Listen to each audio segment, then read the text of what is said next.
लगातार महिलाओं के प्रति होने वाले अपराध जो है वो बंगाल में पाए जा रहे हैं। और ममता दी जो माँ माटी मानुष की बात करती थी, आज उन्होंने उस देवी क्षेत्र को बॉम्ब, बुलेट और बेटी के साथ अन्याय में बदल दिया है, जो कि इन सब चीजों से स्थापित होता है। कल ही का विषय है कि एक बीजेपी कार्यकर्ता के घर में घुसकर उसकी माता की हत्या की गई। उससे पहले 5 साल की बच्ची का बलात्कार हुआ, 14 साल की बच्ची का बलात्कार हुआ, जिसके अंदर दुख की बात है कि ममता जी जो खुद महिला है, उनका बयान आया कि ये लव अफेयर का मामला था। आप मुझे बताइए कि लव अफेयर भी हो तो कम उम्र की 14 साल की लड़की के साथ कोई भी ऐसी घटना हो तो क्या वो घटना रेप में नहीं आती? ये तो देश का कानून है और देश के में किसी राज्य की मुख्यमंत्री को देश का कानून भी पता होना चाहिए। तो जब भी इस प्रकार की घटनाएं पाई जाती हैं, आपकी रिपोर्ट्स के माध्यम से, मीडिया की रिपोर्ट के माध्यम से ये सब जानकारी हमारे सामने आई और हैरानी होती है ये सब सुनकर कि बंगाल जैसा प्रदेश जहां पर जनरली जो लोग हैं वो महिलाओं के अधिकार और देवी पूजक हैं, और वहां के समाज में ये जो इतना बड़ा बदलाव दिखाई दे रहा है, उसके लिए कहीं ना कहीं राज्य की जो सरकार है वो जिम्मेवार है। क्योंकि बलात्कारियों को अगर आप शरण देंगे, उनके खिलाफ कार्रवाई कमजोर होगी, तो लगातार इस तरीके की घटनाएं बढ़ेंगी। और जब आपको कोई मुख्यमंत्री ऐसी मिले जो कि सरकारी जो एडमिनिस्ट्रेशन है, प्रशासन है, उसको जिम्मेवार या उसको कार्य के प्रति प्रतिबद्ध करने की बजाय लोगों को ब्लेम करे, तो उनका हौसला बढ़ता है। जैसे इस समय पर ममता दी ने कहा कि पॉपुलेशन बढ़ रही है इसलिए रेप का इंसिडेंट बढ़ रहा है, तो ये कहने से यानी लोग खुद जिम्मेवार हैं, ना कि सरकार या पुलिस के लोग जिम्मेवार हैं। और आकर जब भी ऐसी घटना घटे तो किसी को भी ब्लेम करो, कभी विक्टिम जो है वो खुद जिम्मेवार है, जैसा कि वो 14 साल की बच्ची के केस में हुआ, उसको लव अफेयर बताया। और मुझे याद पड़ता है पार्क स्ट्रीट का केस, जिसके अंदर उन्होंने उस विक्टिम के खिलाफ कुछ और कहा था। 40 दिन के भीतर 15 इस तरीके के मामले पाए गए। पिछले 2022 के अंदर क्लास 4 की बच्ची के साथ इस तरीके की घटना घटी। तो मैं जानना चाहती हूँ आपके माध्यम से कि सरकार इस केस में कुछ काम करने वाली है या बाकी किसी को भी ब्लेम करने वाली है। इनके नेता आकर उसके ऊपर लीपापोती का काम करते हैं। जब ऐसी भी अभाग्यपूर्ण घटना घटती है तो ऐसी घटना में ना तो I.N.D.I.A वाले कुछ बोलते हैं, जैसे कि बंगाल भारत का हिस्सा नहीं है और बंगाल में कुछ होता है, दुर्भाग्यपूर्ण घटना होती है, तो वो किसी की जिम्मेवारी नहीं है। और इसी प्रकार से जो बंगाल की सरकार है, वेस्ट बंगाल की सरकार है, वो भी पश्चिम बंगाल की सरकार कभी महिलाओं को खुद, विक्टिम्स को खुद उनको नेम एंड शेम करने लगती है। लोगों के साथ छेड़छाड़ की घटनाएं बढ़ रही हैं और कभी किसी और को जिम्मेवार ठहराएंगे, लेकिन प्रशासन को या जो अपराधी हैं उनकी कोई जिम्मेवारी नहीं बनती। तो मैं चाहूंगी कि इस केस के अंदर जो जिम्मेवार लोग हैं उनको जिम्मेवार ठहराकर तुरंत कार्रवाई की जाए, ना कि अपना चेहरा ढकने के लिए किसी और को षड्यंत्र के तहत इस्तेमाल किया जाए। I am shocked that when Pitru Paksh has started and Devi Paksh is about to start, an unfortunate incident from West Bengal has come to the fore. We've come to know that a brutal murder has taken place in which a woman's neck has been slit open and the dead body was found in charred condition in a pool of blood so that her identity cannot be established. And this has happened in Chaubish Pargana. At this incident, I'm shocked because this is a case where we get to know all the incidents which have happened in the past. All those memories come back to haunt us. The memories of revenge rape which took place immediately after the post-poll violence, in which no action had been taken by the West Bengal police and the administration. At that point in time, these women had to go to the court to the High Court and Supreme Court and file affidavits.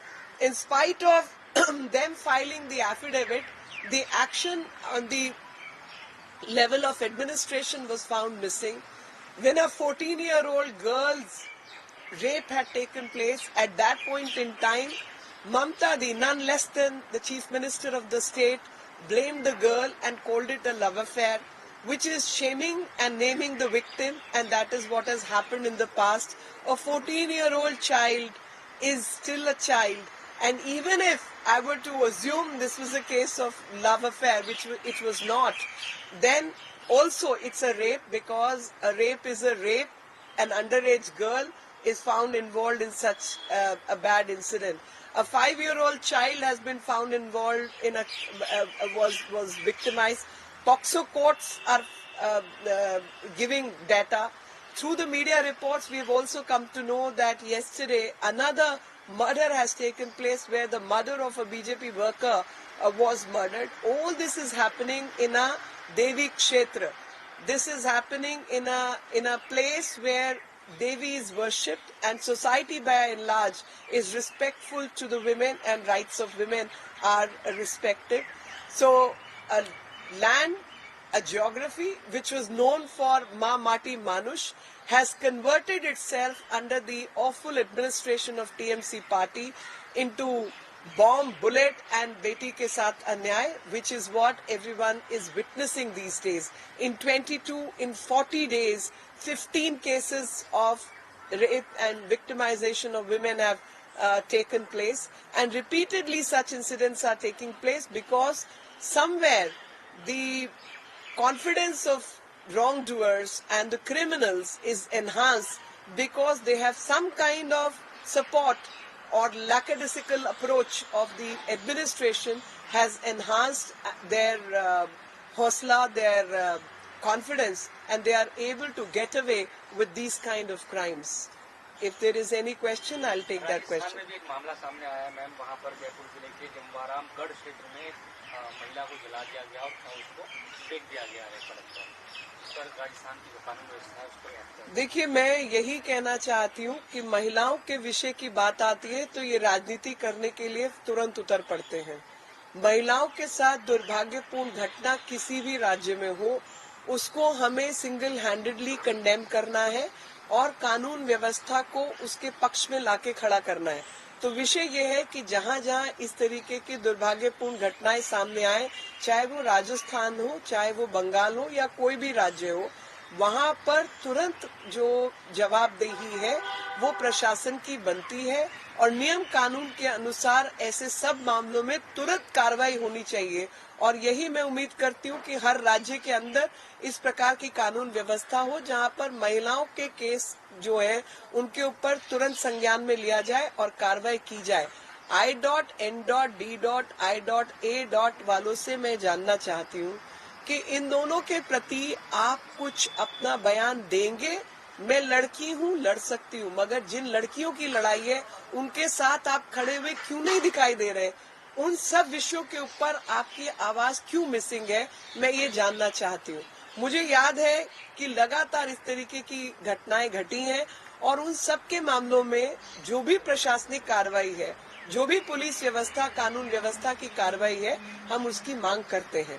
और वापस आप सबके माध्यम से मैं याद दिलाना चाहती हूँ कि बंगाल के अंदर पोस्ट पोल वायलेंस के अंदर जब चुनाव हो गए, उसके बाद जिन लोगों ने इनके खिलाफ न्यायपूर्ण तरीके से इलेक्शन में काम इनके विरोध किया, उन महिलाओं के साथ रेप केसेस हुए और उन महिलाओं के साथ जब इस प्रकार के रेप केसेस हुए, बलात्कार के केसेस सामने आए, तब ऐसे समय पर क्यों बंगाल की सरकार ने उन महिलाओं के पक्ष में केस दर्ज नहीं किए?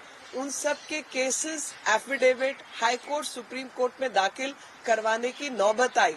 तो लगातार ये अभद्र व्यवहार जो है महिलाओं के साथ किया जा रहा है, वो भी देवी क्षेत्र के अंदर। ये क्षेत्र देवी के नाम से जाना जाता है, जहां पर सभ्य समाज और अधिकतर लोग सभ्य है, महिलाओं के प्रति एक अच्छी भावना रखते हैं और इस प्रकार की प्रताड़ना के खिलाफ आवाज उठाते हैं। समाज कुछ और है, लेकिन प्रशासन कुछ और है और जितने लोग महिला विषयों पर राजनीति के लिए आगे आते, उन सबसे मैं यही प्रार्थना करती हूँ कि महिलाओं के अधिकारों के लिए आवाज बुलंद कीजिए। उज्जैन में भी ऐसा ही मामला आया है सामने, उज्जैन से भी 12 साल शासित राज्यों में अपराध होते हैं, चाहे ये उत्तर प्रदेश की बात हो, हाथरस की घटना हुई थी, कांग्रेस के सारे नेता गए, राहुल गांधी गए, प्रियंका गांधी वाड्रा गई। लगता है आपको कि कांग्रेस इस मामले में सिलेक्टिव है, बंगाल और राजस्थान को अनदेखा करती है जब वहाँ मेरा आज की प्रेस से सबको यही संदेश देने का मामला है कि चाहे वो उत्तर प्रदेश का मामला हो, हाथरस का, जहां पर ये सब लोग पहुंचे थे, इन सबसे आग्रह है कि अब आप जो है वेस्ट बंगाल, पश्चिम बंगाल भी पहुंचे और वहां जाकर मामला दर्ज हो और जो हत्यारे हैं उनके खिलाफ कार्रवाई हो, इसकी मांग करें।